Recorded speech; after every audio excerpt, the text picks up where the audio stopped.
کہ وہ پرندہ بڑا ہی قابل رحم ہے جو ہوا کے زور سے زمین پر گر جاتا ہے اور گرتے ہی شکاری کے لگائے ہوئے جال میں پھنس جاتا ہے۔ پھنس جانا یعنی گرفتار ہو جاتا ہے۔ ابھی تو اس نے پیٹ کی آگ ہی نہیں بجھائی تھی، یعنی ابھی تو یہ کچھ اس نے کیا ہوا نہیں تھا، اس نے ابھی اپنے لیے خوراک پیدا نہیں کیا تھا، اور نہ اس نے ادھر ادھر منہ لگایا تھا، نہ ادھر ادھر اس نے دیکھا تھا، بلکہ قید خانہ جو تھا، وہ جو قید خانہ جو تھا یا جو جیل خانہ تھا، اس کا مقدر بن گیا، یعنی اس کی تقدیر میں لکھا گیا۔ اور اصل میں شعر کا مقصد یہ بھی ہے کہ انسان کو دنیا میں محتاط ہو کر زندگی گزارنی چاہیے۔ یعنی میں آپ کے سامنے میں نے پہلے مطلب لے آیا، پہلا مطلب آپ کے لیے بیان کر دیا۔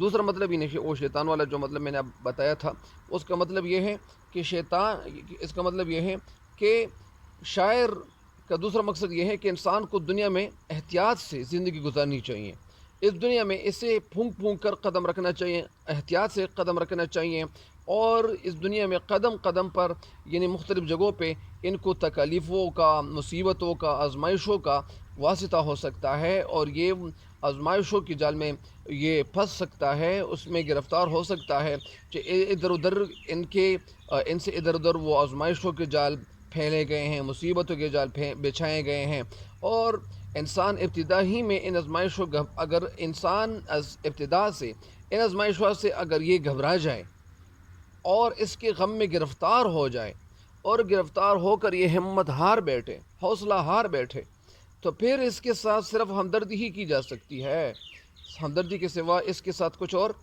نہیں کیا جا سکتا۔ ہمدردی کے علاوہ یا ہمدردی کے سبب سے اس کے ساتھ کر بھی ہم کیا کر سکتے ہیں؟ جس طرح میر ایک جگہ کہتے ہیں کہ ابتدائی عشق ہے اور ہوتا ہے کیا، ابتدائی عشق ہے اور ہوتا ہے کیا، آگے آگے دیکھیے ہوتا ہے کیا۔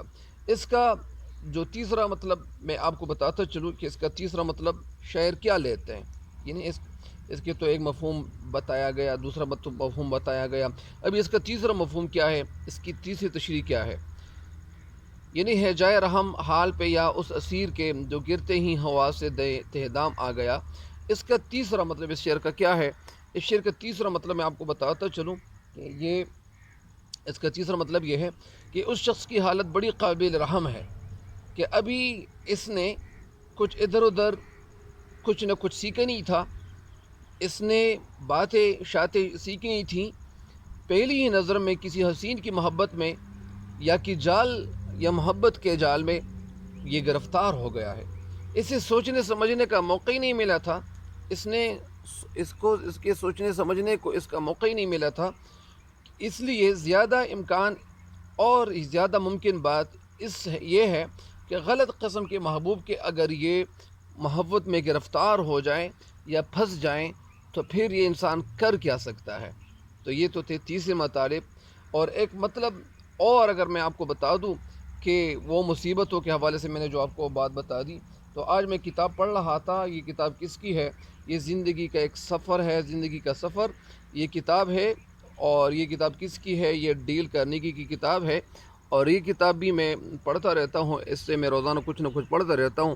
تو اس کتاب میں یہاں پہ میں نے یہ بات سیکھی، اور یہ بات بڑی خوبصورت بات اس میں لکھی گئی ہے کہ اسی قسم کا ایک اور واقعہ، یعنی ایک واقعہ یہ آپ کے سامنے رکھ دیتے ہیں، جو اسکول اور اسباق سے گھبراتا تھا۔ ایک لڑکا تھا کہ وہ سبق سے گھبراتا تھا، وہ کہتا تھا کہ یار یہ سبق تو مجھے نہیں پڑھنا، یہ کام تو بہت مشکل ہے، یہ جوک والا کام ہے، خطرے والا کام ہے، اس میں تو مجھے بڑا خطرہ ہو سکتا ہے۔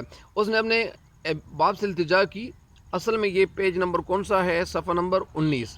اس نے اپنے باپ سے التجا کی درخواست کی کہ وہ لاطینی زبان کی گرامر نہیں سیکھنا چاہتا۔ اصل میں یہ کتاب تو وہاں کی لکھی ہوئی ہے، وہاں یورپ سے آئی ہوئی ہے، تو اس لیے اسے، لیکن اس کا ترجمہ یہاں کیا گیا ہے، اس لیے اسے ان اسباق سے محروم رکھا جائے۔ یعنی یہ ایک لڑکا تھا، اسے یہ کہا گیا کہ وہ لاطینی زبان کی گرامر نہیں سیکھنا چاہتا۔ مثال کے طور پر اگر ایک لڑکا ہے، وہ کہتے ہیں کہ یار مجھے انگریزی زبان نہیں سیکھنا، یا مجھے وہ اردو گرامر نہیں سیکھنا، یا مجھے عربی گرامر ہے وہ مشکل ہے، وہ مجھے نہیں سیکھنا، تو پھر وہ انسان کیا کر سکتا ہے؟ وہ باپ اس کا باپ جو تھا وہ کہنے لگا، وہ کیا تھا، اس لیے اسے ان اسباق سے محروم رکھا جائے۔ وہ اپنے والد سے کہہ رہا تھا کہ مجھے ان اسباق سے محروم رکھا جائے۔ باپ نے جواب دیا، جانے پدر ایسا ہی ہوگا، ہمیں تمہاری مرضی سے اختلاف نہیں ہے، ہاں اب تم یہ کرو کہ دلدلی زمین میں خندق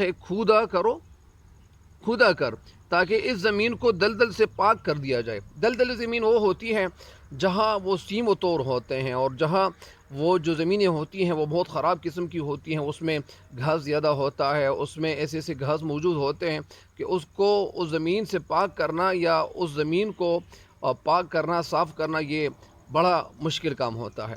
پھر ان کے والد کیا کہتے ہیں کہ ایسی زمین پہ جائیں جان کو لاطینی زبان اسماء ضمیر کی گردان منظور نہ تھی۔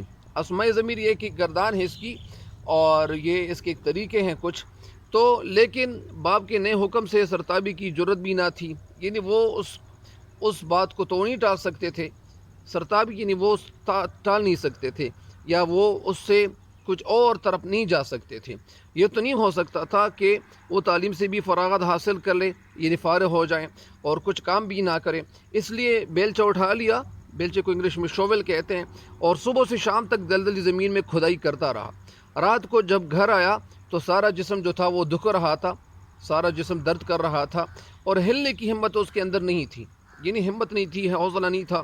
اگلے روز اس نے اپنے باپ سے گزارش کی کہ وہ دلدلی زمین میں خندق نہیں کھودے گا بلکہ تعلیم حاصل کرے گا۔ باپ نے اسے منظوری دے دی، اور پھر دنیا نے دیکھا کہ وہ ایک نامور شخصیت بن گیا، اور وہ واشنگٹن کے بعد امریکہ کا صدر مقرر ہوا۔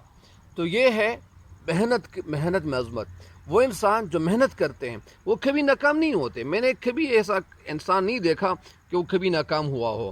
تو اصل میں انسان، اسی طرح کچھ اور کتابیں بھی ہیں، میں نے یہ کتابیں بھی پڑھی ہوئی ہے، اس میں کچھ کتابیں میں نے پڑھی ہوئی ہے کہ دوست بنیے دوست بنائیں، یہ کتابی میں پڑھ چکا ہوں۔ ابھی زندگی کا سفر یہ پڑھ رہا ہوں۔ گفتگو تقریر کفن یہ کتابی میرے ساتھ ہے۔ زندگی سے پیار پریشانی سے نجات یہ کتابی بڑی خوبصورت کتاب ہے، اس میں کاروبار کے حوالے سے بہت اچھی باتیں بتائی گئی ہے۔